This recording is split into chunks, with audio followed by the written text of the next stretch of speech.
பரிசுத்தரிடத்திலே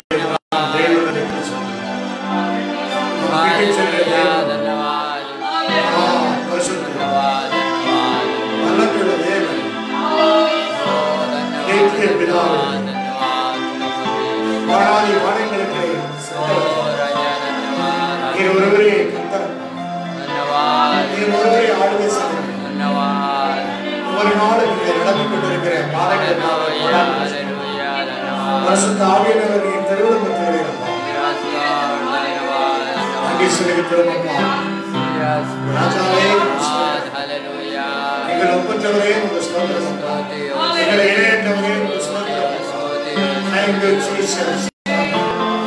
Praise the Lord.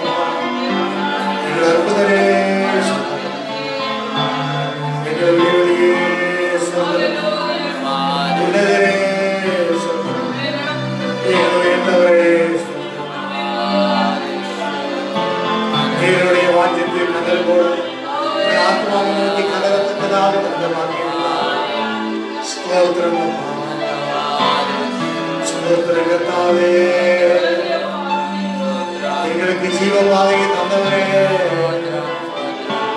ஜீவ மார்க்கத்தை தெரியப்படுத்தவரே,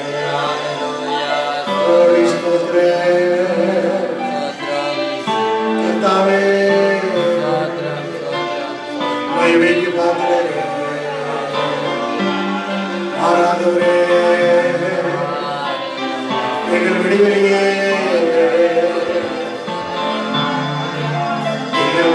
காற்றே, எங்களை நோக்கி வீசுகிற தேவனே,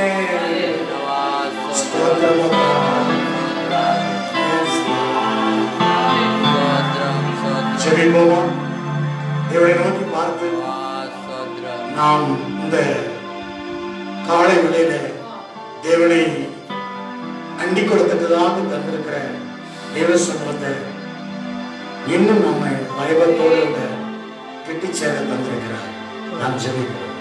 துதிக்கிறோம், ஸ்தோத்திரிக்கிறோம் கர்த்தாவே, அன்பின் பரலோக பிதாவே, மீண்டும் ஒரு புதிய நாளின் காலை பகுதியிலே தேவனாகிய கர்த்தர் இந்த காணொளி காட்சி மூலமாக அநேக ஜனங்களே நாங்கள் மண்டையில் தேவ ஆவியானவர் இந்த காணொளி காட்சியிலே இந்த ஆலயத்தின் மத்தியிலே நீர் அசைவாடுமையா ஒழுங்கின்மையும் வெறுமையும் ஆலயத்திலே இருளுமாய் இருந்த காரியத்தை நீரே ஒழுங்குபடுத்தினீரப்பா. ஒவ்வொரு நாளும் உடைய வசனத்தின் மூலமாய் எங்கள் வெறுமையை மாற்றி எங்களை ஒழுங்குபடுத்தி எங்களுக்குள்ள இருக்கிற எல்லா இருளை வெளிச்சத்தில் கொண்டு வருகிற தேவன் நீரே எங்களை ஒழுங்குபடுத்துகிற ஆவியானவர். இந்த நாளிலும் இந்த காட்சி இந்த தேவனுடைய வேலையுடைய கரத்தில் தருகிறோம். இதை காண்கிற கேட்கிற ஜனங்கள் ஒவ்வொரு குடும்பத்தையும் ஒவ்வொரு தனிப்பட்ட சகோதர சகோதரிகளையும் இந்த நாளிலே நீர் ஒவ்வொருவரோடு கூட நீர் அசைவாடும் ஆலயத்தையும் ஆட்கொண்டு நடத்தும் உடைய வசனத்தினால் எல்லாவற்றையும் கரத்தில் தருகிறோம். இயேசுவின் நாமத்தில் ஜெபிக்கிறோம் ஜீவனுள்ள பிதாவே, ஆமென். காலவேளையிலே ஒவ்வொருவரையும் வாழ்த்துகிறேன்.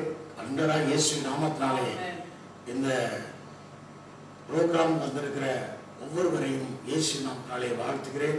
தொடர்ந்து தேவனுடைய சமூகத்திலே நாம் பாடலை பாடி இந்த தேவ சமூகத்தில் நாம் தினந்தோறும் துதித்து தேவனுடைய வார்த்தையை கேட்டு நாம் தேவனுடைய நாமத்தை பயன்படுத்திக் கொண்டிருக்கிறோம். தொடர்ந்து கூட ஒரு பாடலை பாடுவோம். அனைத்தையும் செய்து முடிக்கும் ஆற்றல் உள்ளவர், நீ நினைத்தது ஒரு நாளும் தடைபடாது. அந்த பாடலை சேர்ந்து பாடும்.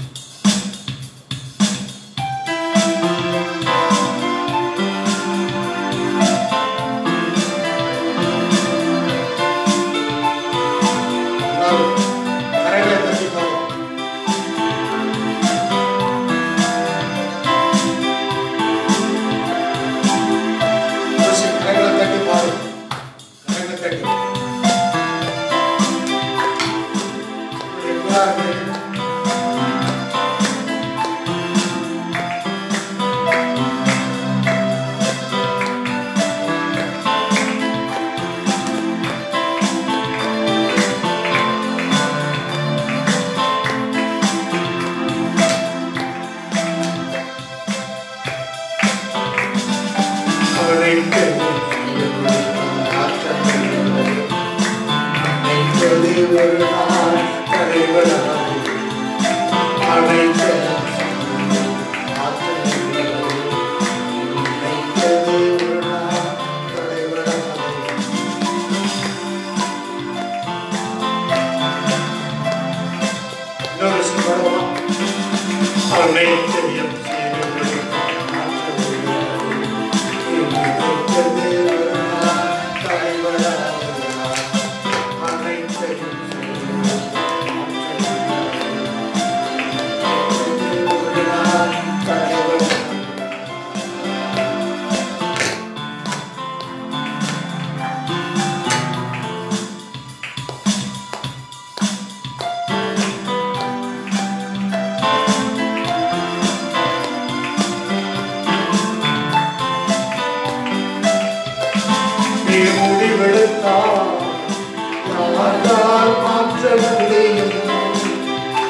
அதிசயம் செய்பவரே, காயப்பட்ட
செய்து முடிக்கும் ஆற்றல் உள்ளவரே, நீ நினைத்தது ஒரு நாள் தடைபடாதையா.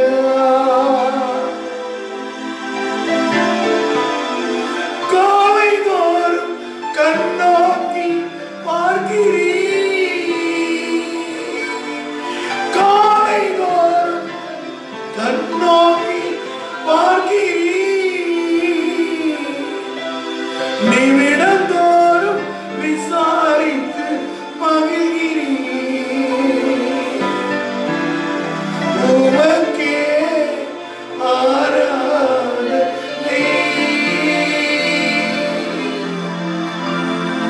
உயிருள்ள நாளெல்லாம் உமக்கே ஆராதனை.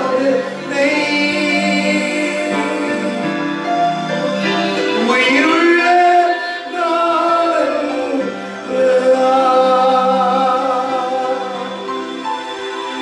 காயப்படுத்தி கட்டுப்பாடும் கர்த்தரே,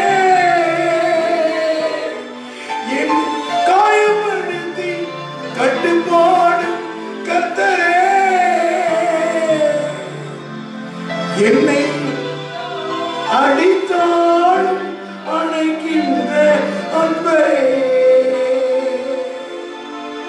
என்னை அடித்தாலும் அணைக்கின்ற அன்பரே, உமக்கே ஆராதனை.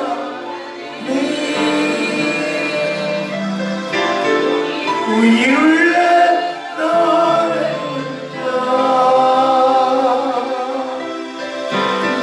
உமக்கே ஆராதனை.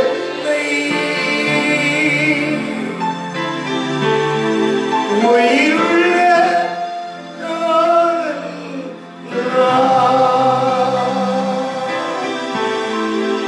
ஆமென்.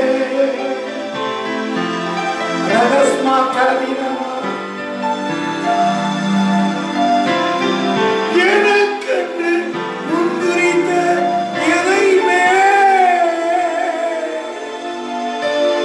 எப்படியும் நிறைவேற்றி முடித்திடுவீர். எனக்கென்று முன்குறித்த எதையுமே எப்படியும் நிறைவேற்றி முடித்திடுவீர். உமக்கே ஆராதனை.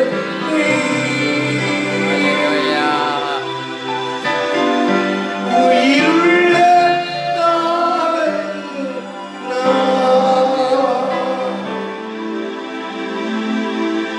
மகா பரிசுத்தமும் இரக்கம் கிருபை நிறைந்த நல்ல ஆண்டவரே,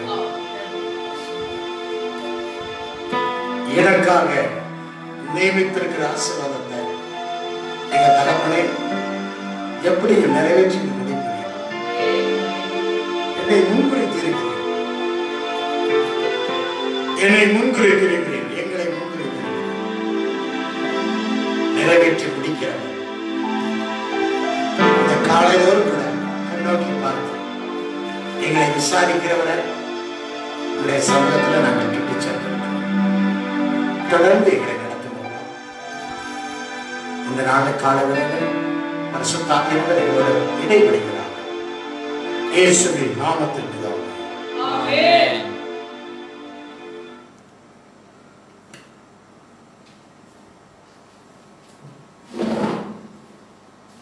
தேவனுடைய வார்த்தைக்கு நேராக நாம் கடந்து வருவோம். தேவனுடைய வார்த்தைக்கு நேராக மீண்டும் கூட இந்த புதிய நாளை புதிய கிருபையினால் நிறைத்து தந்திருக்கிற தெய்வத்துக்காக ஒரு வலது கரத்தை வைத்து ஸ்தோத்திரம் பண்ணுவோமா? தேவனுடைய வார்த்தைக்கு நேராக மீண்டும்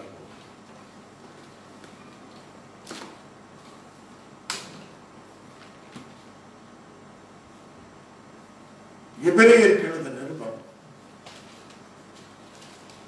12ஆம் அதிகாரம் 1வது வசனத்தை வாசிக்கலாம்.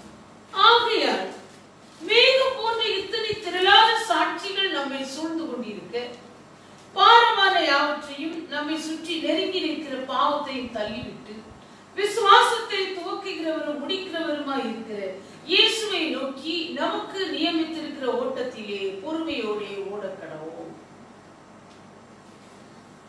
நமக்கென்று ஒரு ஓட்டம் நியமித்திருக்கிறது. ஆமென். ஹல்லேலூயா. நமக்கென்று ஒரு ஓட்டம் நியமித்திருக்கிறது. மேகங்களை போட்டு திரளான சாட்சி நம்மை சூழ்ந்து கொண்டிருக்க விசுவாசத்திலே ஓடின விசுவாசத்தின் பட்டியல் 11ஆம் அதிகாரம் முழுவதையும் முடித்து இந்த 12ஆம் அதிகாரம் துவக்கப்படுகிறது. ஆகையால் என்று சொல்லப்பட்டிருக்கிறது. 21 விதமான விசுவாச வீரர்களுடைய பட்டியலை சொல்லப்பட்டிருக்கிறது. மேகம் போன்ற இத்தனை திரளான சாட்சிகள், 21 விதமான சாட்சிகளை சொல்லப்பட்டிருக்கிறது. ஒவ்வொரு காலங்கள் வேறு, ஒவ்வொரு அனுபவங்கள் வேறு. ஆனால் தேவன் ஒருவர் தான் அவர்கள் ஓட்டத்தை, விசுவாச ஓட்டத்தை ஓடச் செய்தவர். நமக்கும் இந்த விசுவாசத்தை துவங்கி இருக்கிறவர், முடிக்கிறவாயிருக்கிற இயேசுவை நோக்கி நமக்கு நியமித்திருக்கிற ஓட்டத்தில் பொறுமையோடு கொள்வோம். நம்முடைய விசுவாசம் ஆண்டவராக இயேசுவினால் துவக்கப்பட்டிருக்கிறது. புறஜாதியாக இருக்க நம்மை பார்த்து சொல்கிறார், விசுவாசம் ஆதி மதர் அந்தமுமானவர், துவக்கமும் முடியுமானவர். அல்லேலூயா. அல்பாவும் ஒபைக்குமானவர், எல்லாம் முந்தினவரும் பிந்தினவருமானவர் நமது ஆண்டவராகிய இயேசு கிறிஸ்து. விசுவாசத்தை துவக்கினவரும் முடிக்கிறவருமாய் இருக்கிற இயேசுவை நோக்கி நமக்கு நியமித்திருக்கிற ஓட்டத்தில் பொறுமையோடு ஓடக்கிடவர். நம்முடைய ஓட்டம், அப்போஸ்தலன் பவுல் சொல்கிறார் இந்த ஓட்டத்தை குறித்து 1 தீமோத்தேயுக்கு எழுதின நிருபத்தில் நாம் வாசிக்கிறோம். 6ஆம் அதிகாரம் 1 தீமோத்தேயு, 2 தீமோத்தேயு 4ஆம் அதிகாரத்தில் நாம் வாசிக்கிறோம். 4:7 வாசிக்கிறோம். நல்ல போராட்டத்தை போராடினேன், ஓட்டத்தை முடித்தேன், விசுவாசத்தை காத்துக்கொண்டேன். நல்ல போராட்டத்தை போராடினேன், ஓட்டம். இப்ப விசுவாச ஜீவியம்ங்கிறது ஓட்டம். அல்லேலூயா. ஓட்டத்திலே இருக்கிறோம். நமக்கென்று ஒரு நியமிக்கப்பட்டிருக்கிறது ஓட்டம். ஒவ்வொருடைய விசுவாசம் ஓட்டத்தில் இருக்கிறது. அல்லேலூயா. 30, 60, 100மாக பலன் கொடுக்கக்கூடிய ஓட்டம். அல்லேலூயா. 30 மீட்டர் ஓட்டத்திலையும் ஓடுகிறார்கள். அல்லேலூயா. 60 மீட்டர் ஓட்டத்திலையும் ஓடுகிறார்கள், 100 மீட்டர் ஓட்டத்திலையும் ஓடுகிறார்கள். அல்லேலூயா. அப்படி இருக்குல்ல, 100 மீட்டர் ஓட்டம், 200 மீட்டர் ஓட்டம், 300 மீட்டர் ஓட்டம். அல்லேலூயா. ஒவ்வொருடைய ஓட்டமும் தேவனுக்குள்ளே தான் நாம் ஓடுகிறோம். அந்த ஓட்டம் ஒவ்வொருவருக்கு நியமித்து வைத்திருக்கிறது. ஒவ்வொருவருக்கும் ஓட்டம் நியமித்து வைத்திருக்கிறது. அதை பொறுமையோடு ஓடக்கிடவன். அல்லேலூயா. அது ஓடினால்தான் தேவனுடைய தரிசனம் நிறைவடைகிறது. செகண்ட், ஒரு கிளாக்ல செகண்ட் இருக்கிறது இல்லையா, மினிட் இருக்கிறது, அவர் இருக்கிறது. 3 முள்கள் காணப்படுகிறது. நிமிடம், வினாடி, நிமிடம், மணி. கிளாக்ல, கடிகாரத்துல செகண்ட்ஸ் காமிக்கிறது இருக்குது, மினிட்ஸ் காமிக்கிறது, நிமிடம் காமிக்கிறது இருக்கிறது, அவர்ஸ் காமிக்கிறது இருக்குது. அல்லேலூயா. செகண்ட்ஸ், 60 செகண்ட்ஸ் ஒரு நிமிஷம் இல்லையா? 60 செகண்ட்ஸ் ஒரு நிமிஷம். எத்தனை செகண்ட்ஸ் ஒரு மணி நேரம்? 60 நிமிஷம் 1 மணி நேரம். இங்கே கவனிக்க வேண்டும், எல்லா அந்த செகண்ட்ஸ் அந்த முள்ளும் அது ஓடிட்டு தான் இருக்கு. நிமிடம் காமிக்கிற முள்ளும் ஓடிட்டு தான் இருக்கு. மணி காமிக்கிற முள்ளும் ஓடிட்டு தான் இருக்கு. அவர் அந்த மணியை கணக்கிற முள்ளு நம்மை ஒவ்வொருவரையும் ஒவ்வொரு விதமான முள்ளாக நாம் ஓடிக்கொண்டே இருக்கிறோம். ஆயுள் சக்கரத்தில் ஓடிக்கொண்டிருக்கிறோம். அல்லேலூயா. நம்முடைய ஆயுள் சக்கரம், ஆயுசு நாட்களை வேதம் சொல்கிறது ஆயுள் சக்கரம் என்று சொல்லப்பட்டிருக்கிறது. அப்படித்தானே சொல்லப்பட்டிருக்கிறது. யாக்கோபுடைய நிருபத்தை நாம் வாசிக்கிறோம். யாக்கோபுடைய நிருபம் 3ஆம் அதிகாரத்திலே வாசிக்கிறோம். 6வது வசனத்துல ஆயுள் சக்கரம் என்று சொல்லப்பட்டிருக்கிறது. இப்படி இருக்கு இல்லையா? ஆயுள் சக்கரம், நம்முடைய ஆயுள் ஒரு சக்கரம் கொண்டு ஓடிக்கொண்டே இருக்கிறது, சுழன்று கொண்டே இருக்கிறது. நம்முடைய வாழ்க்கை எப்படி ஒரு சுழற்சியாகவே இருக்கிறது. ஒரு விசுவாசம் துவங்கியதுல இருந்து எத்தனை வருஷம் ஆச்சு? விசுவாசத்தை துவங்கி 19 years. அல்லேலூயா. அந்த விசுவாசத்துல ஓடி சுத்தி கொண்டே இருக்கிறது. அல்லேலூயா. விசுவாச ஓட்டம் ஓடிக்கொண்டே இருக்கிறது. இது விசுவாச ஓட்டம், சுழன்று கொண்டே இருக்கிற ஓட்டம், சுழற்சி, ஆயுள் சக்கரம், ஓடிக்கொண்டே இருக்கிற ஓட்டம். அங்கே விசுவாசத்தை துவக்கிறவன் முடிக்கிறவமாக இயேசுவை நோக்கி நமக்கு நியமித்திருக்கிற அந்த செகண்ட் காமிக்கக்கூடிய முள்ளு அதுக்கு நியமித்திருக்க ஓட்டத்தில் ஓடுது. நிமிஷத்தை காமிக்கிற முள் அதுக்கு ஓடுற ஓட்டத்தில் ஓடுது. அவர்ஸ காமிக்கக்கூடிய முள் அதனுடைய ஓட்டத்தில் ஓடுது. அல்லேலூயா. நான் விதைத்தேன், அப்போலோ நீர் பாய்ச்சினார், ஆவியானவரோ விளைவிச்சார். நாம் தோட்டத்தினுடைய அந்த பண்ணையில நாம் வைத்திருக்கிறார். தேவனுடைய தோட்டத்தின் பண்ணைகளாக இருக்கிறோம். ஒவ்வொருவரையும் தேவன் ஒரு ஓட்டத்தில் வைத்திருக்கிறார். ஆவியிலே தோங்கி அந்த ஓட்டத்தை கொண்டு வரார். ஒவ்வொரு பரிசுத்தவான்களாக சொல்லி அங்கே முடிக்கிறார். அல்லேலூயா. சாமுவேல் வரைக்கும் பேரை சொல்லி அங்கே முடிக்கப்படுகிறது. ஆண்டவருடைய நாமத்துக்கு மகிமை உண்டாகட்டும். ஓட்டம் 21 விதமான ஓட்டத்தை குறித்து சொல்லப்பட்டிருக்கிறது. ஒவ்வொருவரும் ஒவ்வொரு விதமான நோக்கம் ஒன்றுதான். தேவனுடைய நோக்கம், தேவனுடைய திட்டத்தை நிறைவேற்ற நோக்கம், தேவனுடைய சித்தத்தை நிறைவேற்ற நோக்கம். ஆனால் நம்முடைய ஓட்டத்திலே எப்படி ஓடுகிறோம்? நாம் ஓடிக்கொண்டிருக்கிறோம். அல்லேலூயா. ஆயுள் என்ற சக்கரம் ஓடிக்கொண்டே இருக்கிறது. ஒவ்வொருவரும் தேவன் சித்தம் செய்து முடிக்க வேண்டும். அல்லேலூயா. இந்த ஊழியத்தில் நான் கட்டினது நிலைத்திருந்தால் நான் புளிய பெறுவேன். முடிவிற்கு நிலைத்திருப்பவனே ரட்சிக்கப்படுவான் என்று சொல்லப்பட்டிருக்கிறது மத்தேயு 10. அப்ப முடிவறிந்து நிலைத்திருக்கிறவன் ரட்சிக்கப்படுவான். முடிவு ரொம்ப முக்கியம் ஓட்டத்துல.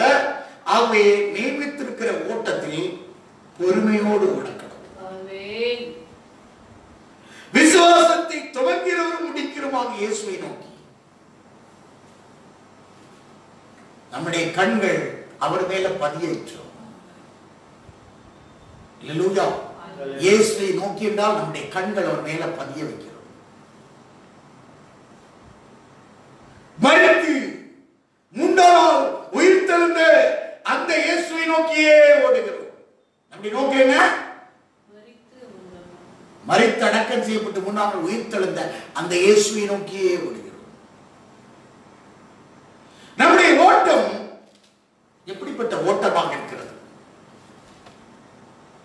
1 கொரிந்தியர் நிருபத்தில் வாசிக்கிறோம். 1 கொரிந்தியர் நிருபம் 9ஆம் அதிகாரம் அதிகாரம் 24, 25 வசனங்களை வாசிக்கிறோம். பந்தய சாலையிலே ஓடுகிற எல்லாரும் ஓடுவார்கள், ஆகிலும் ஒருவனே பந்தயத்தை பெற்றுக் கொள்வார் என்று அறியீர்களா? நீங்கள் பெற்றுக்கொள்ளத்தக்கதாக ஓடுங்கள்.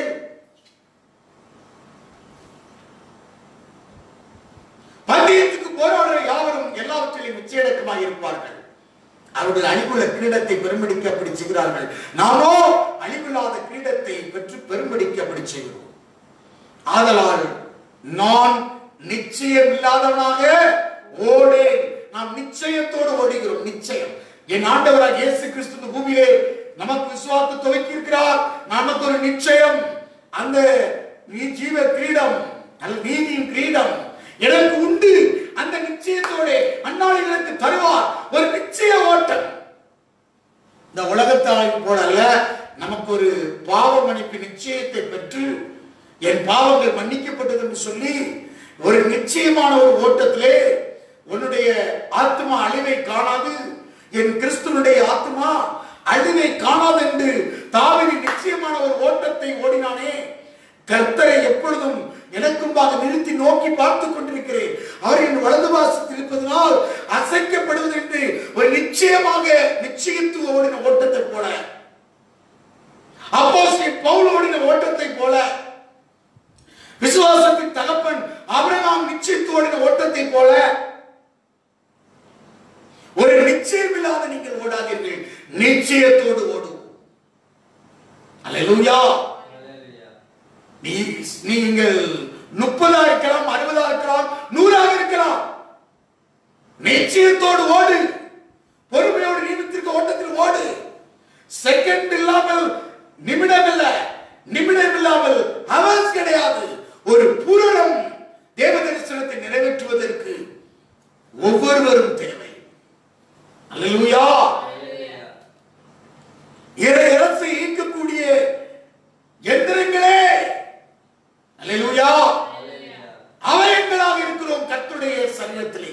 ஒவ்வொருவருக்கும் இது பங்கு உண்டு. பூரணமாக தேவனுடைய சித்தத்தை நிறைவேற்றுவதில் ஒருவர் மாற்றும் செய்து முடிக்கிற காரியம் அல்ல, நம்மை கொண்டுதான் செய்ய இருக்கிறார். ஆகவே நிச்சயமில்லாமல் ஓடாதீர்கள், நிச்சயத்தோடு ஓடுவோம். நிச்சயத்தோடு ஓடுவர்கள் நிச்சய அடக்கத்தோடு ஓடுவார்கள். கண்ட்ரோல், ஒரு நிச்சயம் இருக்கிறது. நிச்சயமாக நான் பெற்றுக்கொள்வேன் பந்தயத்தில். என் ஆண்டவராகிய இயேசு பெற்றுக்கொண்டார். அப்படிப்பட்ட நிச்சயம் அப்போஸ்தலன் பவுலுக்கு இருந்தது. நிச்சயம் விசுவாசத்தை தொடங்கிடும், விசுவாசத்தை பிடிக்குமாக அவரை நோக்கி ஓடுங்க. எதையும் பார்க்க வேண்டாம் இந்த லாக்டவுனான காலங்களில். அல்லேலூயா. காலங்கள் நீடித்து போய்கொண்டே இருக்கலாம். தேசங்கள் அதிர்ந்து போய் கொண்டிருக்கிறது. ஆனால் உன்னுடைய ஓட்டம்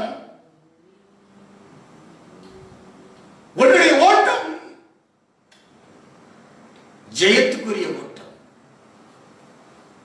அழிவுள்ள கிரீடத்தை பெறுவதை எப்படி ஓடுகிறாருன்னா, நீ அழியாத கிரீடத்தை பெறப்போகிறாய், வாழாத கிரீடத்தை பெறப்போகிறாய். அந்த ஓட்டத்திலே நிச்சயத்தோடு ஓட வேண்டும்.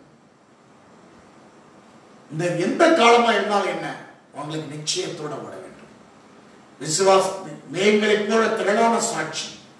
ஒவ்வொரு காலங்களையும் ஒவ்வொரு விதமான சோதனைகள்ல, பரீட்சைகள்ல விசுவாச வீரர்கள் இருந்திருக்கிறார்கள். இந்த காலத்தில் தேவனுடைய சபை பரீட்சிக்கப்பட்டுக் கொண்டிருக்கிற காலங்களிலே, சோதிக்கப்படுற காலங்களிலே நாம் நிச்சயத்தில் ஓடுவோம். நிச்சயமில்லாத ஓடாத, உனக்கு ஒரு நிச்சயத்தோடு என்னை அழைத்து விசுவாசத்துக்கு அழைத்தவர் யார்? அவர் எப்படிப்பட்டவர்? அவருக்கு கிடைத்தது என்ன? அங்கே ஆவிக்குரிய ஜீவியத்துல ஒரு நிச்சயத்தோடு நாம் ஓட பழகுவோம். லாக்டவுனான காலங்களில நம்மை கடைசி வரைக்கும் புடமிட்டு பார்ப்பாங்க.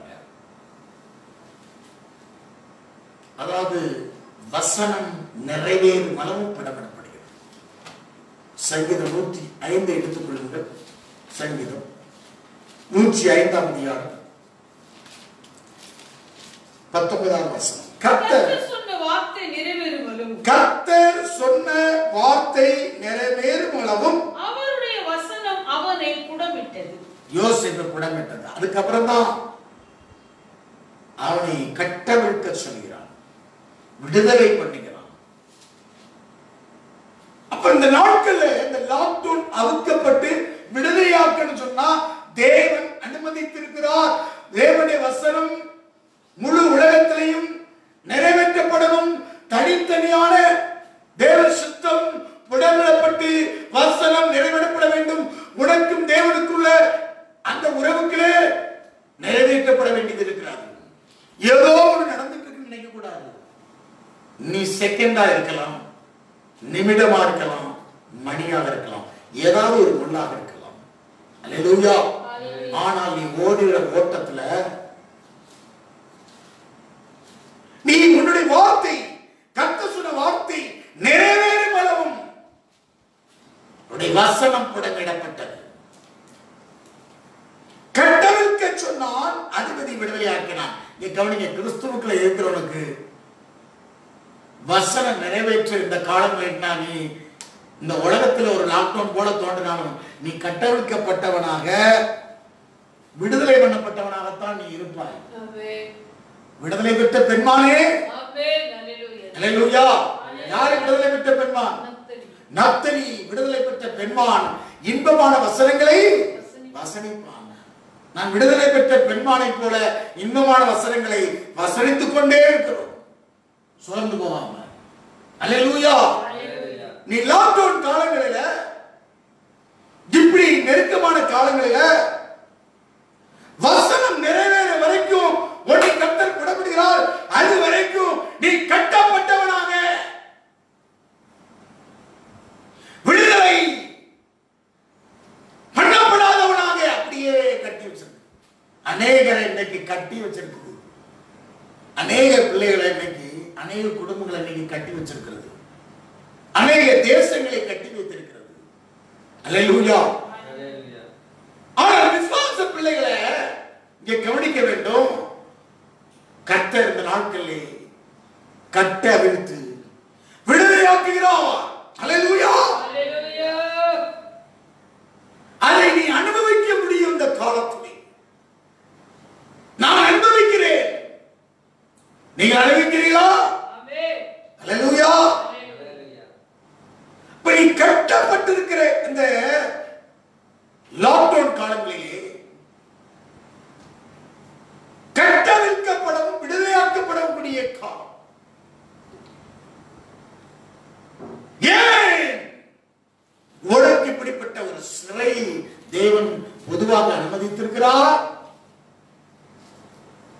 வசனம் நிறைவேறும் அளவு. அது வரைக்கும் உன கட்டையை அவிழ்க்க மாட்டாரு, விடுதலையும் அவிழ்க்க மாட்டாரு. எடுத்துக்காட்டாக ஒன்றை சொல்கிறேன். ஆபிரகாமை குறித்து பார்க்கும்போது ஆதியாகமம் 22ஆம் அதிகாரத்துல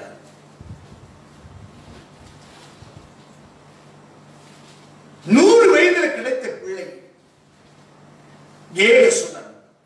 அல்லேலூயா. அவனை போய் பலி செலுத்து என்று சொல்கிறார். மோரியா பர்வதத்துல போய் பலியிடு, கட்டட பலி செலுத்து. உன் புத்திரன் ஏகசுதன், ஏக நேசகுமாரன்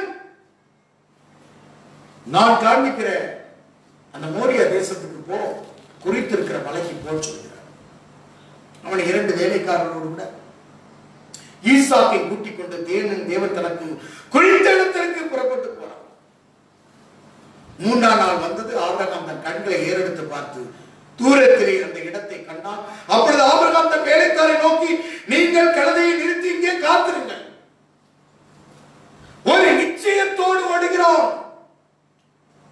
நானும் பிள்ளையாண்டாலும் அவ்விடம் மட்டும் போய் தொழுது கொண்டு உங்களிடத்திற்கு திரும்பி வருவோம். பண்ணியா சொல்றான். நிச்சயத்தோடு கூட ஓடுகிறாங்க. நிச்சயம் இல்லாத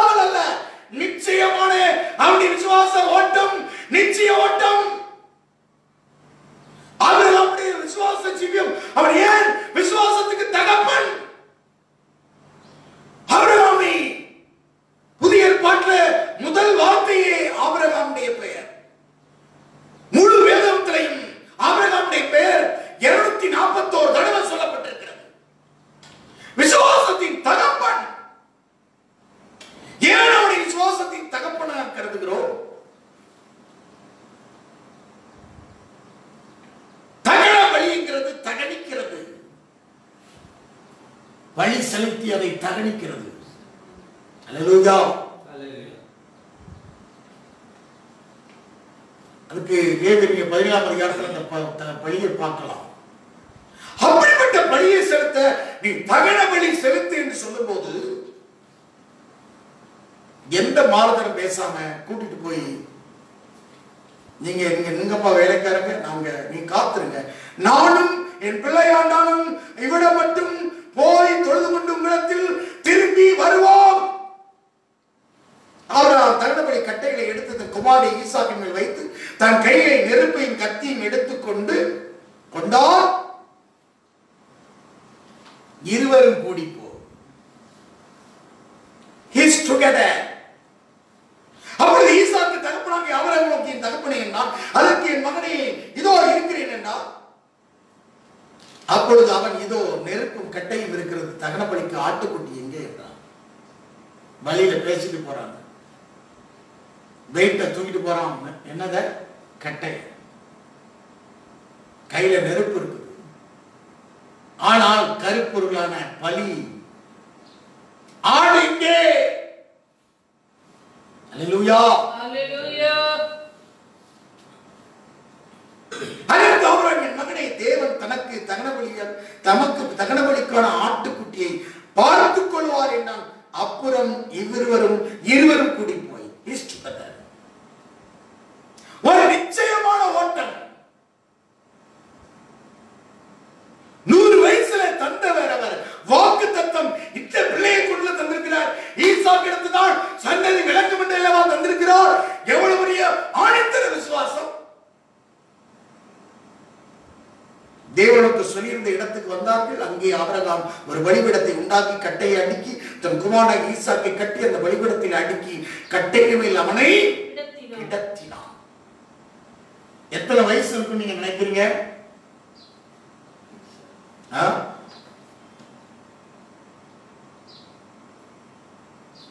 ஹக்காடா என்ற ஒரு யூத எபிரேய மொழி வழக்கில், யூத சட்டத்தினுடைய புராண பகுதியில் இது சொல்லப்படுகிறது. எபிரேய மொழி வழக்கில் யூத சட்ட யூத புராண பகுதியை எடுத்துட்டு வர சொல்லுவாங்க. யூத சட்ட புத்தகங்கள்ல அதுக்கு ஹக்காடா என்று சொல்லப்பட்டிருக்கிறது. அதாவது லிஜெண்ட், பல புராண பகுதியை, எக்ஸ்பிளனேட்டரி ட்ரெடிஷன், சில புராணங்களை குறித்து யூத சட்ட புத்தகங்கள், அதுக்கு சொல்லப்பட புத்தகம் தான் ஹெக்காடி, ஒரு பிரதி. அது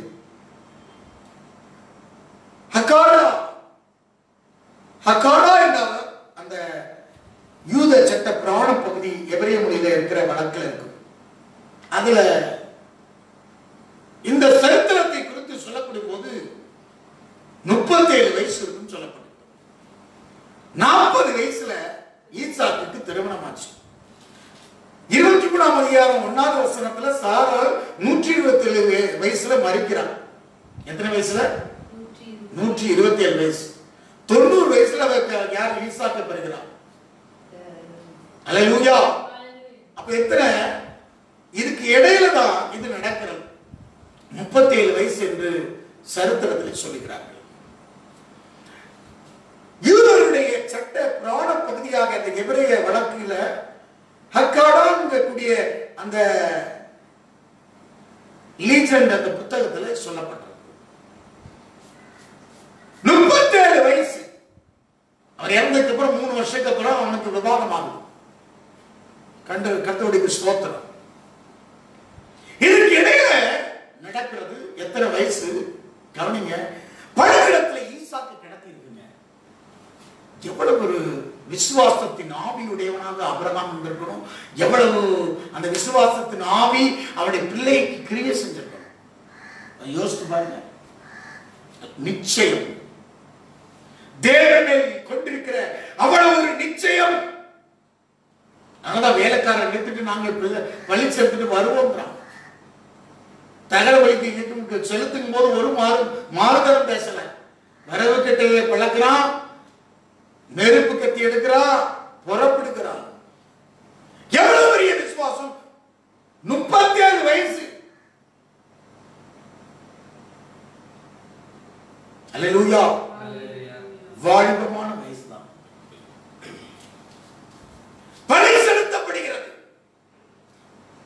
ஆண்டவராய் இயேசு கிறிஸ்து எத்தனை வயசுல சிலுவையில் அறையப்பட்டார்?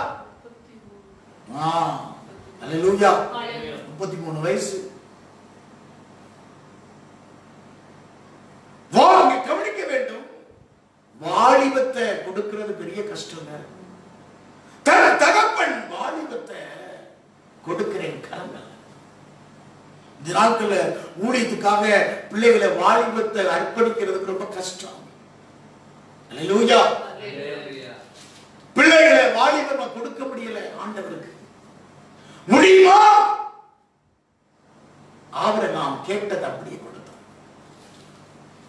பின்பு ஆபிரகாம் தன் குமாரனை வெட்டுப்பிடி தன் கையை நீட்டி கத்தியை எடுத்தான். அதை கவனிங்க, அந்த கட்டையில கிடைத்திருக்கும் போது ஆபிரகாமுடைய கண்ணு அந்த ஈசாக்குடைய கண்ணை பார்த்திருக்கும். அல்லேலூயா.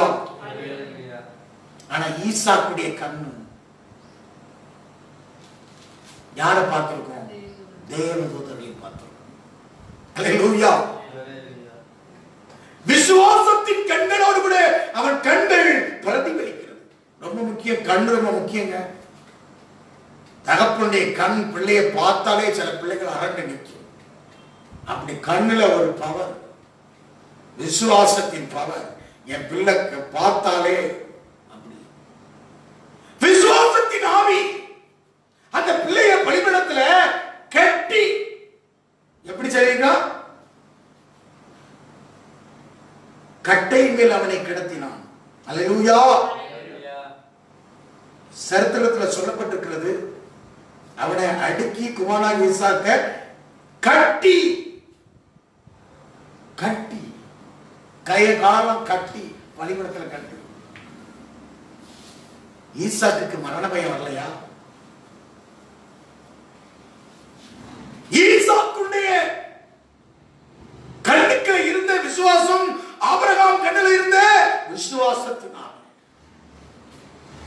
அவருடைய பார்வை ஃபுல்லா அந்த டைம், பலி செலுத்தக்கூடிய டைம் ரொம்ப முக்கியமான டைம்ங்க. அல்லேலூயா. சாதாரணமல்ல அந்த வேலை. வாலிபனை தேவன் கேட்டார் என்று பலிபீடத்திலே கடத்திருக்கிறான் கட்டி. எவ்வளவு பெரிய தேவன் மேல் வைத்த விசுவாசம். தேவன் அல்லவோ சொன்னார், தேவன் அல்லவோ அந்த பிள்ளையை தந்தார், அவர் அல்லவோ மேல் வாக்கு பண்ணினார். அவன் மேல கண்கள்ல அந்த விசுவாசத்தின் ஆவியுடையவனாக அவன் கடத்தப்பட்டிருக்கிறது. அவன் கண்ணு பேசுங்க. கண்ணுல ஒரு பார்வைக்கு ஒரு வல்லமை உண்டு. அல்லேலூயா. அந்த நேரம் பேசல, அந்த நேரம் கிரியை செய்ய போகிறான். விசுவாசம் இருந்து கிரியினாலே முயற்சி செய்தலவோ நீதிமானாக்கப்படுகிறான். அந்த கிரியை சேர்க்கும்பாக பேசலங்க, கடத்திட்டான். ஆபிரகாமுடைய கண்கள் யாருடைய கண்ணை பார்த்திருக்கு? அந்த கண்களுடைய பிரதிபலிப்பு தேவனை நோக்கி பார்த்திருக்கும் அந்த கண். அல்லேலூயா. ஒரு பிரசன்ஸ் ஆஃப் மைண்ட் தேவைங்க. உன் குடும்பத்துல இந்த நாட்கள்ல என் பிள்ளைக்கு போன கொடுக்காதுன்னா இப்ப போன்ல தானே கிளாஸ் நடக்குது. மொபைல் போன பிள்ளை விளையாடுக்கு பிள்ளைகளுக்கு கெட்டு போனா இப்ப பிள்ளைகளுக்கு மொபைல் போனதான் கொடுத்து நீனே கொடுத்து பாடத்தை கவனிமாங்கிற. இவ்வளவு மொபைல கொடுக்காத மொபைல கொடு. காலங்கள் எப்படி மாற்றி இருக்கிறது அது முக்கியம் இல்லைங்க. காலங்கள் எந்த காலங்களாக இருந்தாலும் நீ நியமித்திருக்க ஓட்டத்திலே, ஒரு விசுவாச ஓட்டத்திலே நீ சரியாக ஓடினால் ஒரு பிள்ளைக்கு அந்த அனாயிண்டிங், பிரசன்ஸ் ஆஃப் மைண்ட், விசுவாசத்தின் ஆவி கிரியை செய்யுங்க. அவனுக்கு கிரியை செய்திருக்கு. அல்லேலூயா. கடைசி வரைக்கும் அந்த பாயிண்ட் வரைக்கும் இங்க கவனிங்க. அவன் கடைசி வரைக்கும் வசனம் நிறைவேறும் வரைக்கும் புடமிடுகிறார். கையை ஓங்கி இங்க கவனிங்க. இந்த நெக்கு பகுதியில தான் வெட்டணும். அதாவது மூச்சு குழாயில வெட்டி, அதுதான் அந்த பலி செலுத்துறாங்க இஸ்ரவேலர்கள் முஸ்லிம்ங்க இல்லையா? ஆடு பலியிடப்படும் போது அந்த மூச்சுக்குள்ளாயே சரியா வெட்டுவாங்க. அதான் என்ன ஹலால் சொல்றாங்க, புரியுதா? ஹலால் சிக்கன் அதை சாப்பிடுறாங்க அவங்க. கர்த்தருக்கு ஸ்தோத்திரம், ஓதி எடுத்ததுன்னு சொல்றாங்க அவங்க. இங்க கவனிக்க வேண்டும், அந்த மூச்சுக்குள்ளால் அது சரியாக அவன் சரியாக பலி செலுத்த போகிறான். எவ்வளவு கடைசி வரைக்கும் தேவன் படமிடுகிறார். கடைசி வரைக்கும் பலி செலுத்தி அத கைய ஓங்கி அவன் கழுத்து வரைக்கும் வந்துட்டு, ஆபிரகாமே நீ பிள்ளையானவள் கைவிடாதே,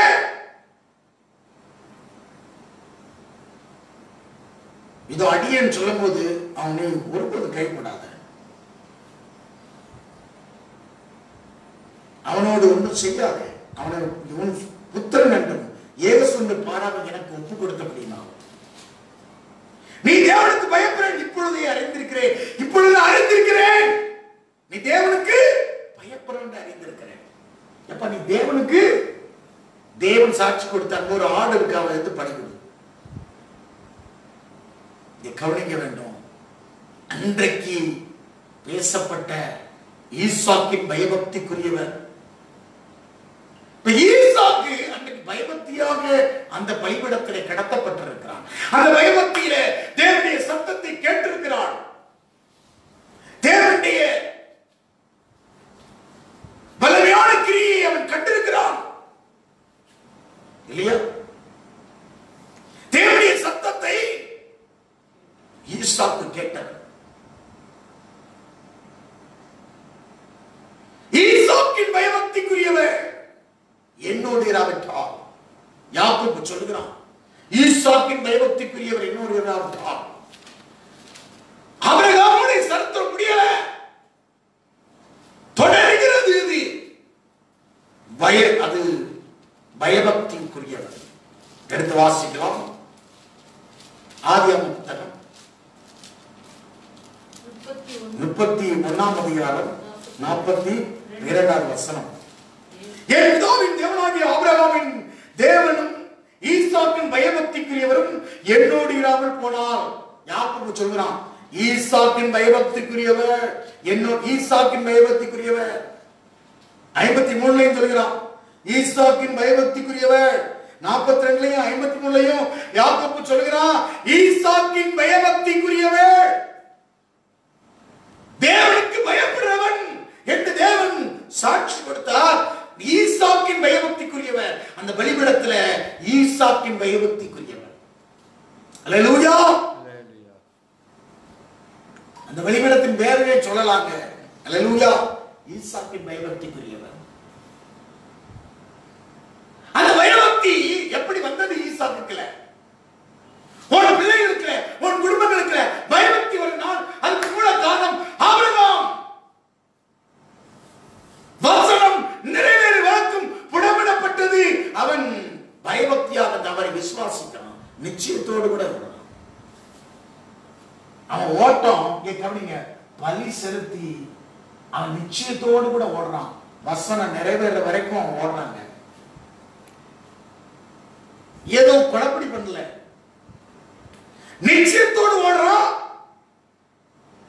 வசனம் நிறைவேறும் அளவும் கடைசி வரைக்கும் புடமிடப்படுகிறது.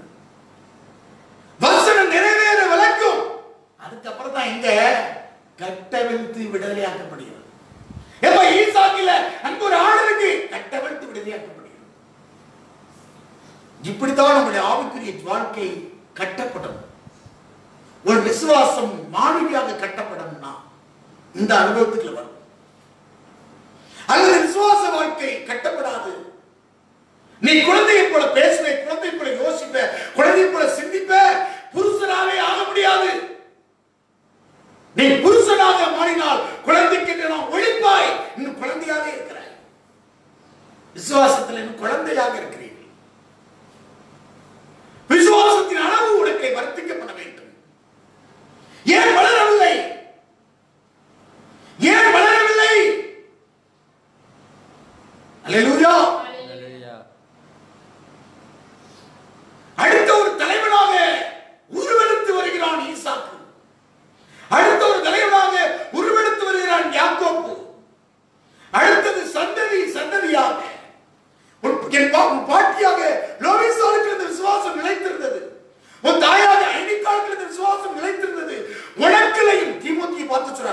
குடும்பத்துக்குள்ள இந்த விசுவாசம் நிலைத்திருக்கிறது. ஒரு வரத்தை அனல் மூட்டு தலையில கழிச்சு அனல் மூட்டினான். ஏன்? அந்த குடும்பத்துக்குள்ள துவக்கமே மாயமற்ற விசுவாசம். அப்போஸ்தலன் பவுல் அதை எழுதுகிறார். மாயமற்ற விசுவாசம். அந்த விசுவாசம் என்ன? மாயமானம் கிடையாது. மாயமற்ற விசுவாசம். தீமோத்தேயுவில் எழுதுகிறார், வாசிக்கலாம். 2 தீமோத்தேயு 1:4 உன்னிலுள்ள மாயமற்ற விசுவாசத்தை நினைவு கூர்ந்தினால் என் முன்னோர் முதல் கொண்டு சுத்த மனசாட்சியோடு ஆராதித்து வரும் தேவனை ஸ்தோத்திரிக்கிறேன். அந்த விசுவாசம் முந்தி உன் பாட்டியாக லோயிசாளுக்குள்ளும் உன் தாயாக ஐடிக்காலுக்குள்ளும் நிலைத்திருக்கிறது, உனக்குள்ளும் நிலைத்திருக்கிறது நிச்சயித்திருக்கிறேன். நிச்சயித்திருக்கிறேன். உனக்குள்ளேயும் ஒரு நிச்சய ஓட்டம் இருக்கிறது, தீமோத்தேயுக்குள்ளேயும். அதை நிலைத்திருக்கிறேன், நிச்சயித்திருக்கிறேன். ஒரு ஆவிக்குரிய வாழ்க்கையில ஒரு நிச்சயமான ஓட்டத்தை ஓடு. நிச்சயம் இல்லாத ஓடாத. வசனம் நிறைவேற வரைக்கும் புறப்படுவது. அதுக்கப்புறம் தான் கட்டவிழ்க்கப்படும், விடுதலையாக்கப்படும். உடனே எனக்கு சும்மா புலம்பாதீங்க, முறுமுறுக்காத. இந்த காலத்தில் கொடுக்கப்பட்டது வசனம் நிறைவேற வரைக்கும், கடைசி வரைக்கும் அவனை கட்டி பலிபீடத்தில் ஏற்றி அவனை கருத்துக்கு கத்தி வைக்கிற வரைக்கும் தேவன் அவ்வளவு அசையாம தான் இருக்கிறார். ஹல்லேலூயா. ஆனால் அவன் பயபக்தி, அவன் விசுவாசத்தின் கண்கள், விசுவாசத்தின் அளவு, விசுவாசத்தோடு கூட அவன் பேசி பிள்ளையை கொண்டு வந்து கிடத்தி இருக்கிறான். அந்த விசுவாசத்தினுடைய பார்வை அவன் கண்களை பார்க்கிறது. அதனுடைய பிரதிபலிப்பு அவன் பிள்ளை தேவனை பார்க்கிறது. ஹல்லேலூயா. தேவ தூதர்களை அவனுக்கு பலப்படுத்தி கட்டளை எடுக்கிறார். இந்த வேலை நடக்கிறது. உடனே தான் நீ தேவனுக்கு பயப்படணும்னு சொல்லிட்டார். அந்த ஈசாக்கின் பயபக்திக்குரியவர். ஈசாக்கு இந்த வழியே பயபக்தியாக இருந்தான். அதே போலதான் இயேசுவின் பிதாவும் ஒன்றாக இணைந்துதான் அந்த பலியை செலுத்தப்பட்டது. இயேசு பயபக்தியாக அந்த பலியை செலுத்திருக்கிறார். ஹல்லேலூயா. தம்முடைய சிலுவையை சுமந்தார். ஓன் கிராஸ், சொந்த சிலுவையாக அவர் சுமந்தார். வேதம் அப்படித்தான் சொல்லுது. யோவான் சுவிசேஷத்துல 17ஆம் அதிகாரத்துல வாசிக்கிறோம், தம்முடைய சொந்த சிலுவை ஓன் கிராஸ் சொல்லப்பட்டிருக்கிறது. ஹல்லேலூயா. எடுத்து வாசிக்கலாமா? சொந்த சிலுவையாக வாசிப்போம். யோவான் சுவிசேஷம்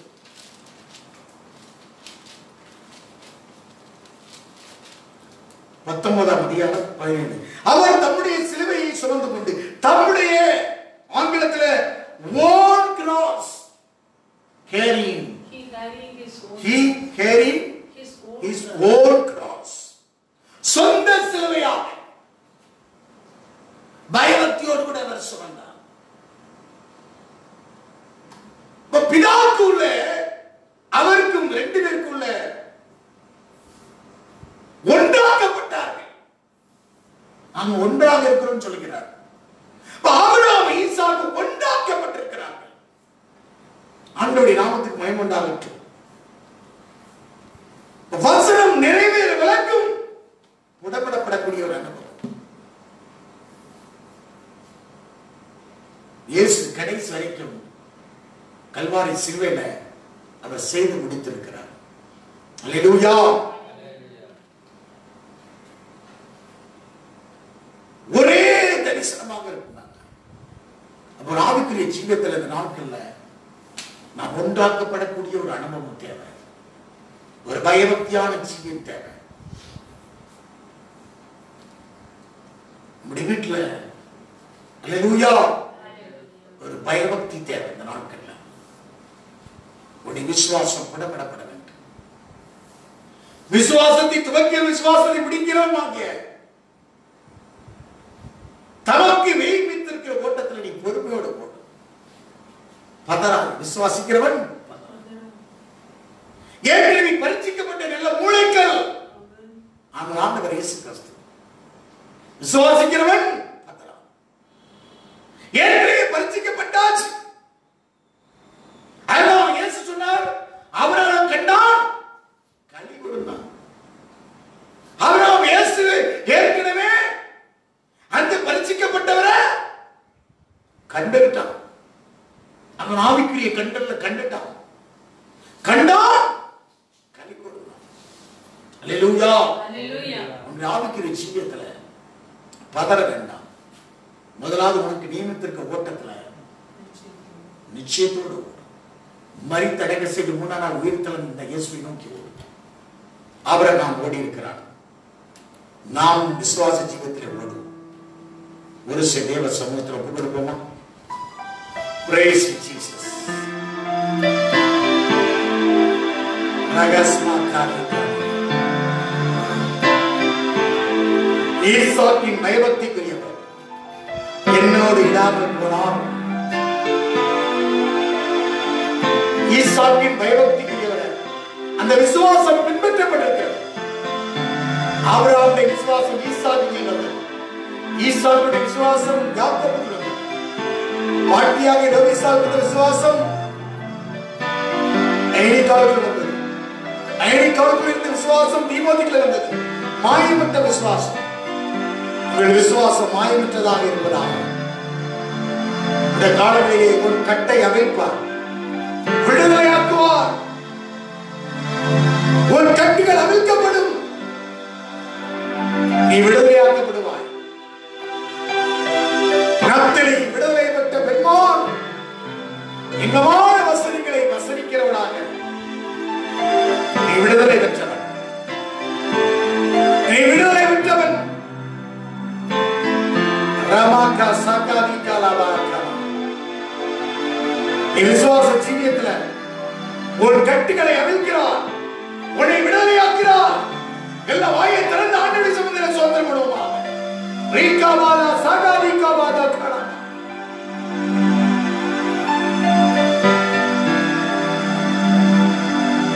அனைத்து செய்து முடிக்கும் ஆற்றல் உள்ளவரே, நீ நினைத்தது ஒரு நாள் தடைபடாதையா. அனைத்தையும் செய்து முடிக்கும் ஆற்றல் உள்ளவரே, நீ நினைத்தது ஒரு நாளும் தடைபடாதையா. உமக்கே ஆராதனை உயிருள்ள நாளெல்லாம்.